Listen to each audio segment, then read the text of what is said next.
Hello everyone, Wild Rocket Health is here with you from the gorgeous planet Earth.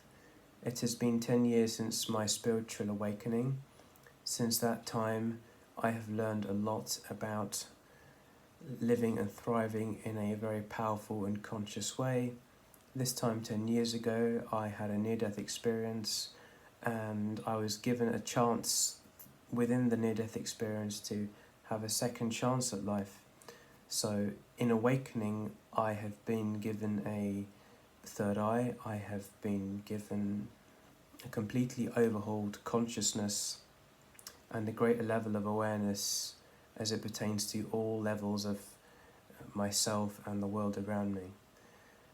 Since that time, I've learned a lot about becoming my greatest version, about overcoming life's challenges in a more dynamic and conscious and informed way.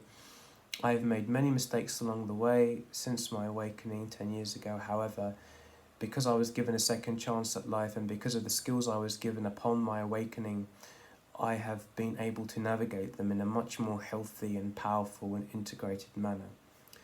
As part of the 10th anniversary awakening commemoration proceedings, I am releasing a series of videos recapping and summarising what I've learned throughout these 10 years, because I'm finally in a position where I'm able to help people in many areas of life. Today is part 19, addiction. Now, when we think of the word addiction, we think of the most commonly espoused vices such as drugs and alcohol. However, addiction can take many forms, and some of them are much more milder and more subtle than these most prominent examples. First of all, I like definitions. Let's start with the definition. Addiction. What does addiction mean? Addiction is a compulsion you have towards engaging in a certain behaviour that may give you short-term satisfaction, a lot of short-term satisfaction, in fact. However, it's so compulsive that once this thing is taken away from you, or you no longer have access to it for whatever reason, you feel angry, jittery, desperate, needy, and you feel a sense of dis-ease because you can't get access to that thing. It's as if you feel like you can't be satisfied unless you have that thing. Now, drugs and alcohol are the most common examples, but there are many other forms. Cigarettes is another very common one. Food can also be an addiction. Pornography is something very, very widespread amongst men, which all men know about, but which perhaps isn't as widely mentioned. Sex, although maybe not as much sex as masturbation, is another very common addiction that we face. Chocolate, complaining, binge watching TV shows. In some extreme cases, self-harm. And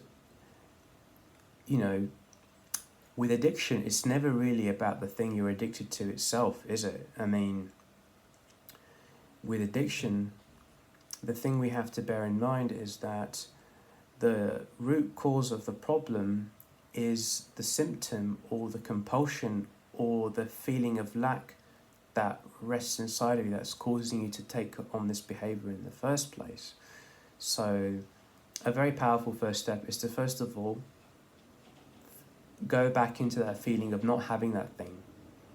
When we are addicted to something, what happens when that thing is taken away from us? We feel a feeling of lack, a feeling of needing this thing, a feeling of feeling incomplete and inadequate without that thing. Now it's time to sit with this feeling. It's time to trace the origins and the source of it. Where is the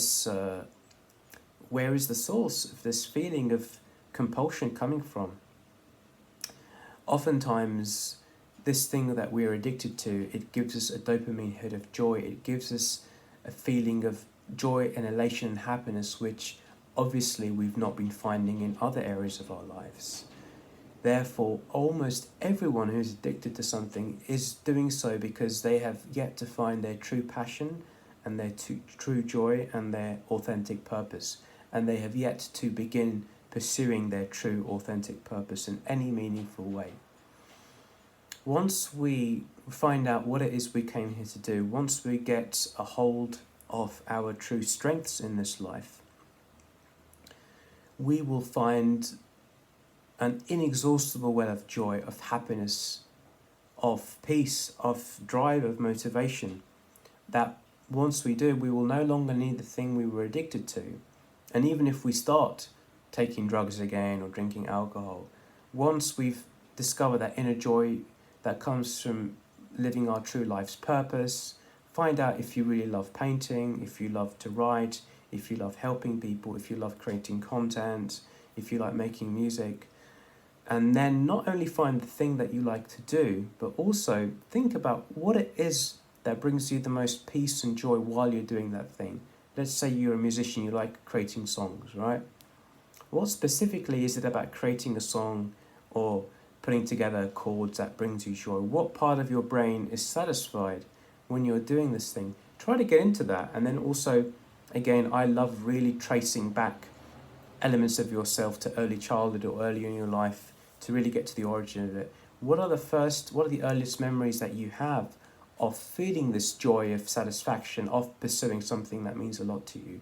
Get in touch with that feeling, look at where it occurred and came up in your life, and try to do more of that in a productive and healthy way that is energy generating rather than energy depleting. And once you do that, you will no longer need the thing that you were addicted to. And even if you do engage in those things, it's from a place of consciousness rather than from a place of lack. So there you have it. I hope this helps you.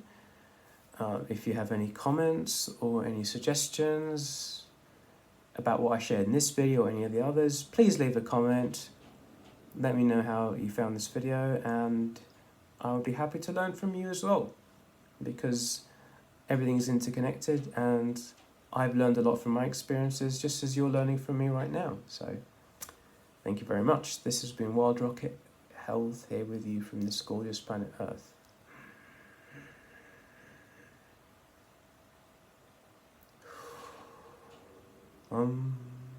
Have a wonderful day. Cheers, guys.